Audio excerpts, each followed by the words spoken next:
Abi biri de orada da.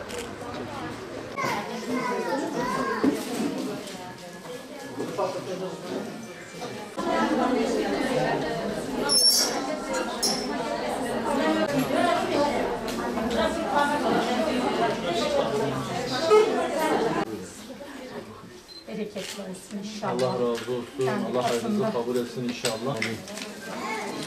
Ulaştırsın katında. İsim neydi?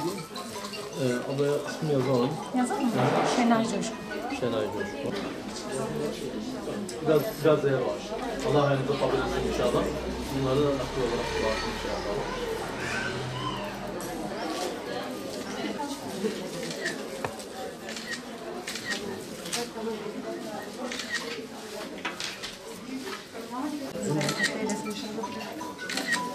Allah razı olsun.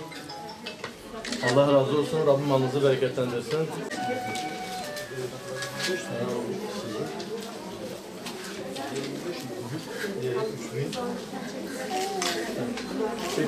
Hayırsever yazıyor. Tamam. Aynen.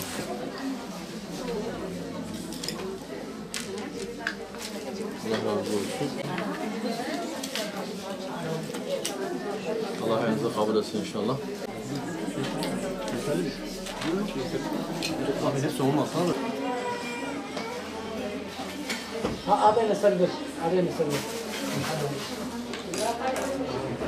Öncelikle geçen hafta çarşamba günü Batman halkına bir çağrıda bulunmuştuk. Çünkü süreç uzadıkça rutinler de normalleşiyor.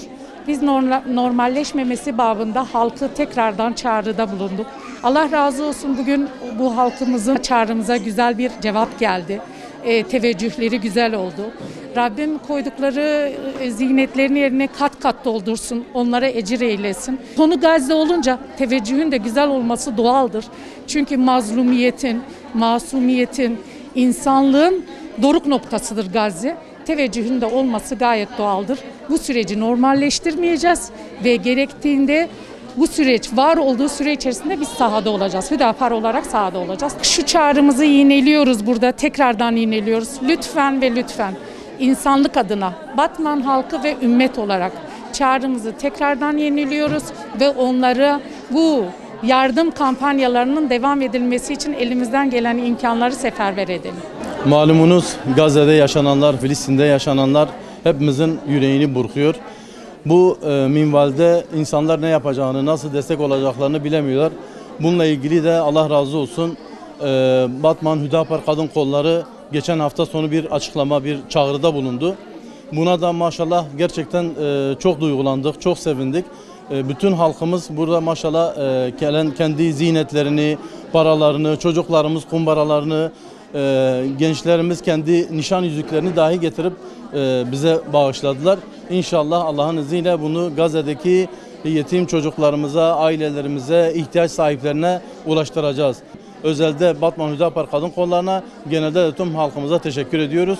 Allah razı olsun. Gazze'de son durum malumunuz, savaş devam ediyor. Yardımların da devam etmesini istiyoruz. Rabbim hepinizin hayrını kabul etsin inşallah. Hüdapar katkılarından dolayı çok teşekkür ediyoruz. Bize bu imkanı sundu. Geldik, bir yardımda bulunduk Allah'ın izniyle. İsrail bir katliam yapıyor, kınıyoruz. Çoluk çocuk demeden katlediyor. Nalet gelsin, kınıyoruz. Hüdapar'ın bir çağrısı oldu ve biz de ona katkıda bulunmak için buradayız. Gazze'deki Müslüman kardeşlerimiz günlerdir katlediliyor ve bütün kalbimizle buğz ediyoruz, kınıyoruz. İsrail'e nalet gelsin. Allah onu kahru perişan etsin. Çok teşekkür ederiz Hüdapar'a Batmanlı olarak.